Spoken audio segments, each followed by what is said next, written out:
নমস্কার, আমি তনুশ্রী। আজকে আমি আপনাদের সঙ্গে শেয়ার করব ক্রিসমাস স্পেশাল ফ্রুট কেকের রেসিপি। আর বানানো খুব সহজ, বিনা ওভেনে, বিনা ডিমে, সবকিছু মানে এগুলো লাগবে না, ডিম, ওভেন, দই, এই সব কিছু ছাড়াই আমি কিন্তু এই কেকটা বানিয়ে দেখাবো। খুব সহজ পদ্ধতিতে বানিয়ে দেখাবো। ক্রিসমাসে আপনারা সেম প্রসেসে আমার মতো করে যদি বানান তাহলে কেক হবে এইরকমই সুন্দর। আর কেকটা দেখে নিশ্চয়ই বুঝতে পারছেন কতটা স্পঞ্জি হয়েছে, কতটা ফুলে আছে কেকটা। আর হাত দিয়েও দেখাচ্ছি আমি কতটা নরম। আর এরকম ভাবেই আপনারা বানিয়ে নিতে পারেন আমার রেসিপি ফলো করলে। চলুন তাহলে দেরি না করে দেখে নেওয়া যাক আমার আজকের ভিডিওটি। ফ্রুট কেক বানানোর জন্য আমি এখানে কিছু বাদাম নিয়ে নিয়েছি, যেমন কাজু বাদাম, আলমন্ড, তারপর কিশমিশ, টুটি ফুটি, এগুলো সব নিয়ে নিয়েছি। আর নিয়ে নিয়েছি চিনে বাদামও। আর এখানে ওটাকে সাইড করে একটা কাপ নিয়ে নিয়েছি ময়দাটা মেপে নেওয়ার জন্য। এখানে আমি 2 কাপ ময়দা নিয়ে নেব, কারণ এটা 200 গ্রাম কাপ। 2 কাপ ময়দা নিয়ে নিচ্ছি। আর ময়দাটাকে ওজন না, আপনারা যে কোনো কাপে মেপে নিতে পারেন। মানে এই 200 গ্রাম হোক, 150 গ্রাম হোক, চায়ের কাপেও মেপে নিতে পারেন কিংবা বাটিতেও মেপে নিতে পারেন। এখানে আমি 2 কাপ একটা কাপে মেজারমেন্ট করে ময়দাটা নিয়ে নিচ্ছি। এখন আমি ময়দাটার মধ্যে শুকনো উপকরণগুলো মিশিয়ে দেবো। এখানে মিল্ক পাউডার নিয়ে নিয়েছি আমি 4 চামচ। আপনারা চাইলে কিন্তু 3 চামচও নিতে পারেন, কোনো অসুবিধা নেই, কিন্তু আমি 4 চামচ নিয়ে নিয়েছি, খেতে একটু টেস্ট হবে সেই কারণে। আর যে কোনো মিল্ক পাউডার আপনারা ব্যবহার করতে পারেন। এখানে মিল্ক পাউডারটা মানে ময়দার সঙ্গে নিয়ে নেব, তার মধ্যে দিয়ে দেবো বেকিং পাউডার। বেকিং পাউডার দিয়ে দেবো একটা নর্মাল চামচের, চামচটা দেখে নিশ্চয়ই বুঝতে পারছেন, 1 চামচ মতো বেকিং পাউডার দিচ্ছি আমি। এখানে 1 চামচ বেকিং পাউডার দিয়ে দিচ্ছি। আর দিয়ে দেব বেকিং সোডা, মানে খাওয়ার সোডা, যেগুলো আমাদের রান্নাতে লাগে, অর্ধেক চামচেরও কম আমি বেকিং সোডা দিয়ে দিলাম। এবারে এটা বেকিং সোডা, দেখুন কুকিং সোডা লেখা আছে, এখানে আমি দেখিয়ে দিচ্ছি। আর এটা কিন্তু অনেক কিছুতে ব্যবহার হয় রান্নার কাজে। এবারে শুকনো উপকরণগুলো সব কিছু আমি একসঙ্গে মিশিয়ে এখন প্লেটটাকে মানে ময়দার প্লেটটাকে আমি সাইড করে রেখে দিচ্ছি। এখানে একটা হাঁড়ি বসিয়ে নিয়েছি বড়, আর এর মধ্যে একটা প্লেট রেখে দিয়েছি। আর এটা একদম লো ফ্লেমে আমি 10 মিনিটের জন্য প্রিহিট করতে দিয়েছি। আর প্রিহিট করার পরে এটার মধ্যে বসাবো। আর এখন যে কাপে মেপে আমি ময়দা নিয়েছি সেই কাপেই আমি 1 কাপ চিনিকে গুঁড়ো করে রেখেছিলাম আগের থেকেই। চিনি গুঁড়ো 1 কাপ নিয়ে নিলাম। 2 কাপ ময়দা মানে চিনি গুঁড়ো 1 কাপ। আর নিয়ে নিচ্ছি সাদা তেল, রিফাইন্ড অয়েল, সেটা নিয়ে নিচ্ছি 1/2 কাপ। এখানে ময়দার সঙ্গে 1/2 কাপ আমি রিফাইন্ড অয়েল নিয়ে নিচ্ছি। আর নিয়ে নেব এখানে দুধ 1 কাপ, নর্মাল টেম্পারেচারে রাখা দুধ, এটা কিন্তু গরমও না পুরো ফ্রিজের ঠান্ডাও না, এরকমই 1 কাপ দুধ আমি এর সঙ্গে দিয়ে দিলাম। আর দিয়ে দেব এর মধ্যে ভ্যানিলা এসেন্স। ভ্যানিলা এসেন্সটা আপনারা 1 ছিপি দিয়ে দিতে পারেন, ছিপি মেপে, কিংবা একটা চামচ মেপে 1 চামচ। আমি এখানে কয়েক ড্রপ নিয়ে নিচ্ছি। আর কয়েক ড্রপ মানেই ধীরে ধীরে ওই 1/2 চামচ 1 চামচ হয়ে যাবে।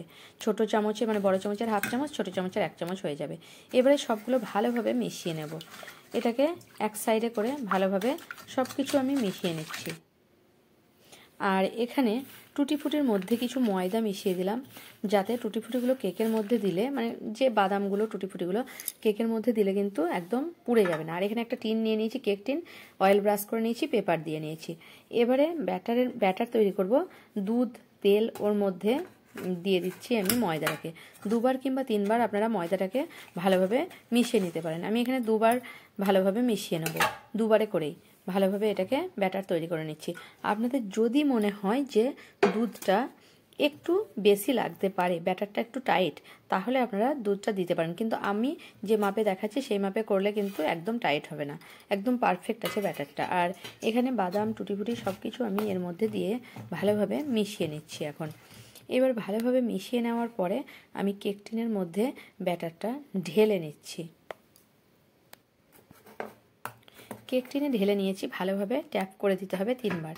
তারপর আমি যে হাঁড়িটা প্রিহিট হতে দিয়েছিলাম সেই হাঁড়ির মধ্যে আমি এখন কেকের টিনটাকে বসিয়ে নেব। এখন আমি কেক টিনটাকে হাঁড়ির মধ্যে বসিয়ে দিলাম। আর একদম 2 মিনিটের জন্য হাই ফ্লেমে দেব গ্যাসের ফ্লেমটাকে। আর এখানে কেক টিনটা বসানোর পরে কিন্তু হাঁড়ির ঢাকনাটা অবশ্যই লাগিয়ে দেব, কারণ ঢাকনা না লাগালে একদমই যেন ফাঁক না থাকে, ঢাকনাটা ভালোভাবে সেট হয়। আর গ্যাসের ফ্লেমটাকে আমি 2 মিনিটের জন্য হাই ফ্লেমে দেব। আর হাই ফ্লেমে দেওয়ার পরে আমি 2 মিনিট যখন হয়ে যাবে তখন গ্যাসের ফ্লেমটাকে আমি একদম লোতে করে দেব। আর লোতে করে আমি 40 মিনিট বেক হতে দেব। আর এই যে টুটি ফুটি দেখছেন এগুলো আমি পরে দেখাবো কি করব। যখন 40 মিনিট মানে 30 মিনিটের আগে কিন্তু একদমই খুলবো না। 30 মিনিট আমার হয়ে গেছে। 30 মিনিটের পরে আমি একটু খুলে টুটি ফুটিগুলো বাদামগুলো সব বসিয়ে দিচ্ছি। দেখুন 30 মিনিটের আগে কিন্তু একদম কেকটা খুলবেন না। যখন বাইরের ঠান্ডা হাওয়া বসে যাবে তখন কেকটা কিন্তু মাঝে একদম বসে যাবে কেকটা। তাই 30 মিনিটের আগে একদম খোলা যাবে না। এভাবে আমি সব কিছু বাদাম টুটি ফুটি সব দিয়ে দিলাম। তারপরে আরও 10 মিনিট বেক করে নেব। 40 মিনিট মোটমাট আমি বেক করব।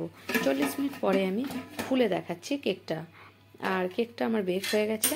একটা ছুরির সাহায্যে আমি দেখে নেব যে কেকটা বেক হয়েছে কিনা। ছুরি ঢুকালে যদি ক্লিন বেরিয়ে আসে তার মানে আমার কেকটা রেডি হয়ে গেছে।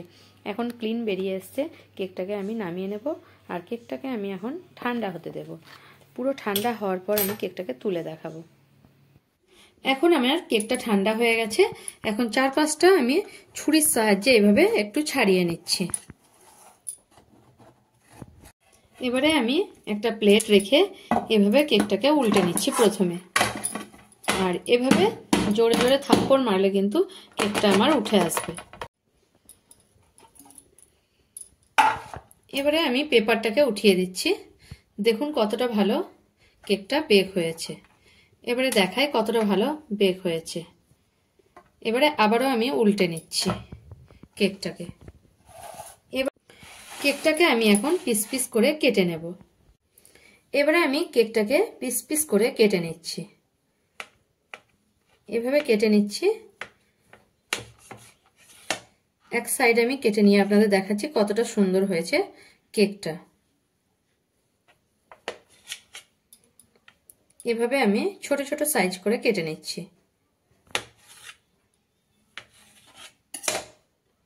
এবারে দেখাচ্ছি দেখুন কেকটা কতটা স্পঞ্জি হয়েছে। আমার ভিডিও যদি আপনাদের ভালো লেগে থাকে তাহলে আমার চ্যানেলকে সাবস্ক্রাইব করার অনুরোধ রইল। আর কমেন্ট করে জানাবেন এই ক্রিসমাসের ফ্রুট কেকের রেসিপিটা আপনাদের কেমন লাগলো। যদি ভালো লেগে থাকে তাহলে একটা লাইক করতে ভুলবেন না। আর প্রচুর প্রচুর শেয়ার করবেন।